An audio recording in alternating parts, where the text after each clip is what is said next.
राधे राधे दोस्तों, आप सभी का राधा भक्ति चैनल में स्वागत है। आइए जानते हैं मौनी अमावस्या क्यों मानी जाती है इतनी खास पौराणिक कथा। ऐसा कहा जाता है कि मौनी अमावस्या के दिन गंगा जल अमृत में बदल जाता है। हिंदू धर्म शास्त्रों में अमावस्या तिथि बहुत ही विशेष मानी गई है। इसमें भी मौनी अमावस्या बहुत ही पावन मानी गई है। मौनी अमावस्या पर स्नान दान किया जाता है। मौनी अमावस्या पर मौन व्रत भी रखा जाता है। इस दिन साधु संत और अन्य लोग मौन व्रत भी रखते हैं। मौनी अमावस्या पर पितरों के लिए अनुष्ठान किया जाता है। जिन लोगों को अपने पितरों की मृत्यु की तिथि की जानकारी नहीं है, वो इस दिन अपने पितरों का पिंडदान कर सकते हैं। मौनी अमावस्या पर पितरों के पिंडदान और तर्पण से उन्हें मुक्ति मिल जाती है। साथ ही पितर बैकुंठ धाम चले जाते हैं। इस साल मौनी अमावस्या 29 जनवरी को है। हालांकि हिंदू पंचांग के अनुसार इस साल मौनी अमावस्या की तिथि की शुरुआत 28 जनवरी की शाम 7:37 पर हो जाएगी। मौनी अमावस्या की ये तिथि अगले दिन 29 जनवरी को शाम 6:05 तक रहेगी। इसलिए मौनी अमावस्या 29 जनवरी को ही मनाई जाएगी। आइए जानते हैं मौनी अमावस्या का महत्व। मौनी अमावस्या पर पितरों के पिंडदान और तर्पण के साथ साथ दान भी किया जाता है। हिंदू धर्म शास्त्रों में मौनी अमावस्या पर दान करने का भी बहुत महत्व बताया गया है।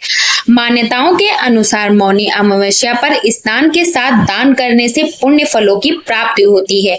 मौनी अमावस्या पर दान के लिए सबसे अच्छा समय ब्रह्म मुहूर्त का माना जाता है। मौनी अमावस्या पर ब्रह्म मुहूर्त सुबह 5:25 पर शुरू होगी। ये मुहूर्त सुबह 6:18 तक ही रहेगी।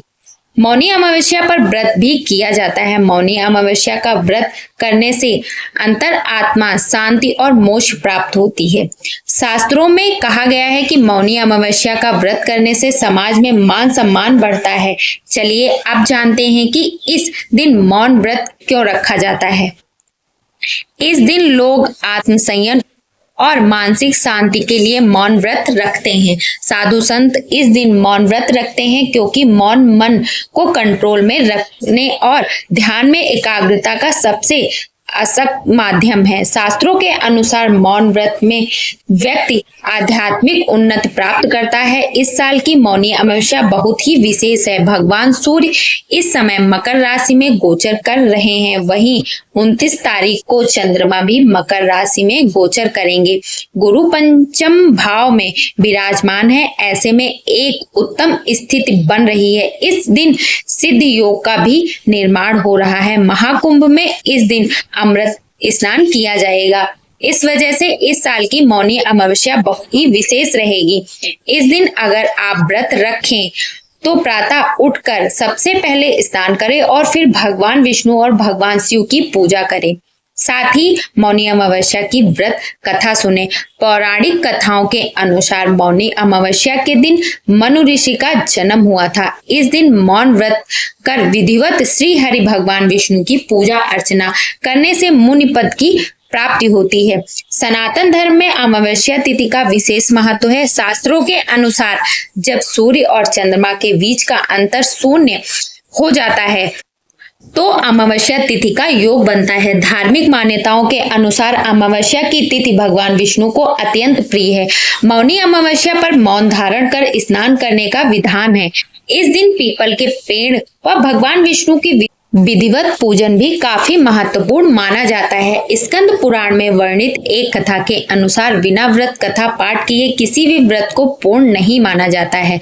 अगर आप मौनी अमावस्या के दिन व्रत रख रहे हैं तो इस व्रत कथा को जरूर सुने। मौनी अमावस्या की व्रत कथा आइए जानते हैं। असंभव हो भी संभव करने वाली मौनी अमावस्या व्रत की चमत्कारिक कथा। इस मंगलकारी अद्भुत कथा का आनंद उठाएं और अंत तक हमारे साथ बने रहें। पौराणिक कथाओं के अनुसार कांचीपुरी में एक ब्राह्मण अपनी पत्नी धनवती, 7 बेटों और बेटी गुणवती के साथ रहता था। उस ब्राह्मण का नाम देवस्वामी था। देवस्वामी के 7 बेटों का विवाह हो गया था, लेकिन बेटी गुणवती अभी भी कुंवारी थी। इसलिए देवस्वामी ने अपने बड़े बेटे को गुणवती के लिए सुयोग वर ढूंढने का कार्य सौंपा। इसी बीच एक दिन एक पंडित ने गुणवती की कुंडली देखी और बताया कि गुणवती के कुंडली में मौजूद दोष के कारण गुणवती विवाह के तुरंत बाद विधवा हो जाएगी। ऐसा सुनकर देव स्वामी के पैरों तले जमीन खिसक गई। घबराते हुए उसने पंडित जी से इस घोर संकट से बचने का उपाय पूछा। तब पंडित जी ने कहा कि सिंघल द्वीप में सोमा नाम की एक धोबिन रहती है, एक विष्णु जी की परम भक्त है, उसे यहाँ ले आओ। उसकी पूजा में इतनी शक्ति है कि वह गुणवती को विधवा होने से बचा सकती है।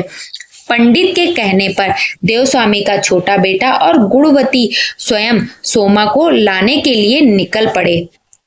रास्ते में सागर पार करने के बाद थके हारे दोनों भाई बहन एक पेड़ के नीचे आराम करने लगे। उस पेड़ पर एक गिद्ध का घोंसला भी था। उस घोंसले में गिद्ध के बच्चे थे जो गुणवती और उसके भाई की बातों को सुन रहे थे। जब गिद्ध ने अपने बच्चों को खाना खिलाने की कोशिश की तो वह बच्चे खाना खाने से मना करते हुए बोले कि पहले इन इंसानों की मदद कीजिए, तभी हम खाना खाएंगे। अपने बच्चों की जिद मानकर उस गिद्ध ने गुणवती और उसके भाई को सिंघल तक पहुंचा दिया, जहां धोबिन सोमा का घर था। अब दोनों भाई बहन सोमा को खुश करने के लिए तरकीबें सोचने लगे।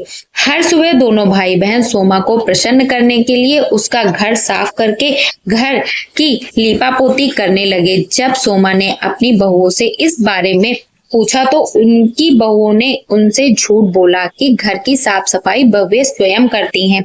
किंतु सोमा भी अत्यंत चतुर थी। उसने अगली सुबह जल्दी उठकर गुणवती और उसके भाई को साफ सफाई करते हुए देख लिया। वह दोनों के काम से बहुत ही खुश हुई और सारी बात जानकर दोनों के साथ उनके गांव चलने के लिए तैयार हो गई। चलते समय सोमा ने अपनी बहुओं से कहा कि मेरी अनुपस्थिति में यदि किसी का देहांत हो जाए तो उसका दाह संस्कार मत करना, बल्कि मेरे वापस आने की प्रतीक्षा करना। और फिर सोमा भाई बहन के साथ कांचीपुरी पहुंच गई। दूसरे दिन गुणवती के विवाह का कार्यक्रम तय हो गया। कुंडली दोष के अनुसार सप्तपदी होते ही गुणवती के पति का देहांत हो गया। सोमा ने तुरंत अपने संचित पुण्यों का फल गुणवती को प्रदान कर दिया, जिसके फलस्वरूप तुरंत ही उसका पति जीवित हो उठा। सोमा उन्हें आशीर्वाद देकर अपने घर चली गई। उधर गुणवती को पुण्य फल देने से सोमा के पुत्र जमाई तथा पति की मृत्यु हो गई। उस दिन मौनी अमावस्या का दिन था। सोमा ने पुनः पुण्य फल संचित करने के लिए आश्वस्त अर्थात पीपल के वृक्ष की छाया में विष्णु जी का पूजन करके 108 परिक्रमाएं की। अतः उसके परिवार के मृतक जन जीवित हो उठे और इस प्रकार सोमा को उसकी निस्वार्थ भक्ति का महाफल प्राप्त हुआ। इस प्रकार मौनी अमावस्या के दिन किसी पवित्र नदी में स्नान कर विधिवत भगवान विष्णु की पूजा अर्चना करने से व पीपल के पेड़ की परिक्रमा करने से मनोवांछित फल की प्राप्ति होती है तथा परिवार के सदस्यों पर भगवान का आशीर्वाद सदैव बना रहता है। निष्काम भाव एवं भक्ति से सेवा का फल मधुर होता है।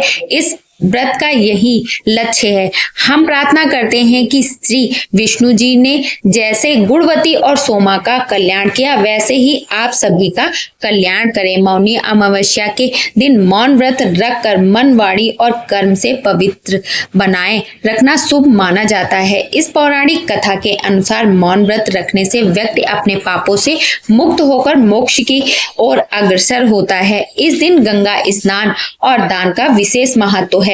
आपने आज के इस वीडियो से क्या सीखा? आपको ये कथा और जानकारी कैसी लगी? कृपया कमेंट करके जरूर बताएं। वीडियो पसंद आया हो तो अपने इस चैनल को लाइक, सब्सक्राइब करना ना भूलें और कमेंट बॉक्स में राधे राधे जरूर लिखें।